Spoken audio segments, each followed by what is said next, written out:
Right, so we've looked at a couple of suction pumps. We've looked at the direct action pump, and if you remember, the difference is for the suction pumps the cylinder's above water level, for the direct action pump the cylinder's below water level. For the two suction pumps we can lift water about 7 meters at sea level. With the direct action pump we can lift water about 15 meters with a normal cylinder size. But it's an open top cylinder, the direct action pump usually, so it means that you can actually pull the working parts out through the pipe and you can maintain them at the surface without having to lift the pipe. We're now moving to a deep well pump, which is of the traditional design. So the cylinder is of this type that we've seen before. It's hanging from, in this case, a galvanized iron pipe in which there's a rod coming all the way up to the surface here. And it's connected to a handle which is giving us a lot of leverage. This is an example of the handle for another version of this pump. So there's a lever operating around a pivot point here. This one has a curvature on it because it works by a chain rolling on this curvature. If I open up the cover, you'll be able to see that.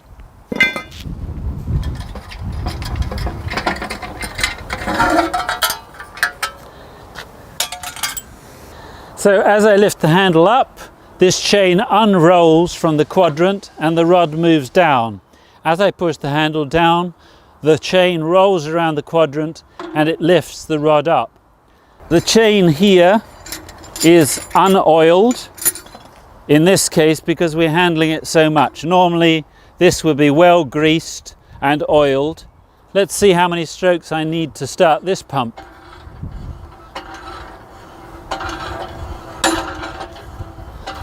So 5 strokes, so that's a way of actually monitoring the performance of a pump, to actually see how many strokes do we need before the water first comes. It can help us see, is there a hole or some problem, which means we're losing water.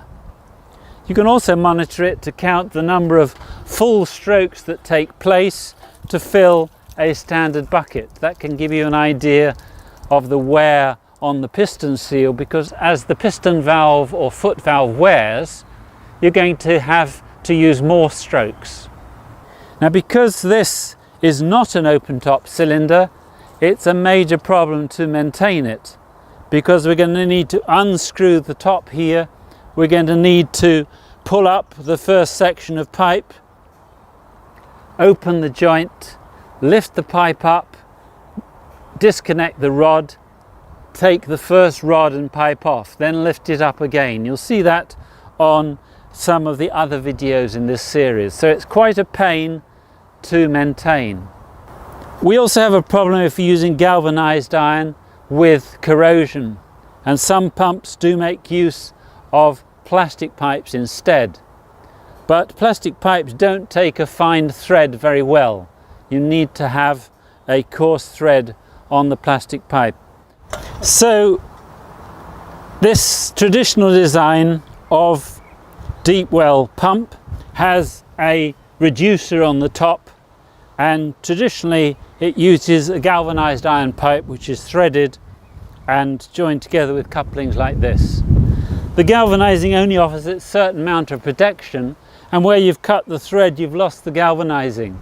So one of the problems all over the world with this type of pipe is that ultimately the pipe corrodes, and that's expensive to maintain.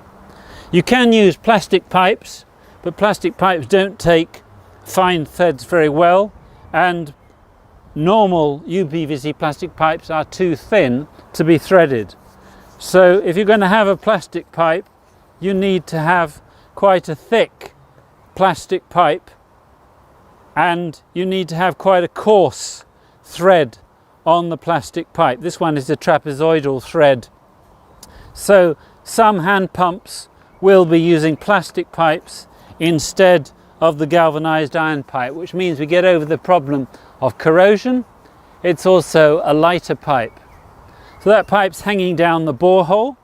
To stop the pipe swinging around, there will usually be a centralizer on the pipe, which is designed to suit the size of the borehole so that it stops the pipe swinging. Otherwise, as you are pumping, you could find your pipe was swinging around, putting extra stress on your rods. So it's best to have a centralizer on the pipe, maybe one every section, to try and just hold the pipe central in the borehole. Not all deep well pumps have got the traditional design of cylinder. You can have an open top cylinder on a deep well pump.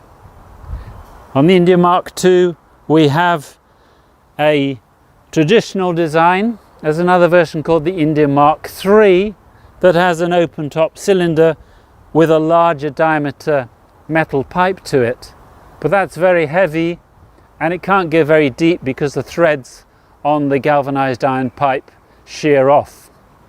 There's a U3 pump which has a plastic pipe which actually can go down much deeper because it's lighter. We're now going to look at another pump that has an open top cylinder, which is quite well known around the world, as is the India Mark II, which is called the Aphrodev. For both this pump and the India Mark II and the Aphrodev, there's another video that shows you the maintenance procedures for that.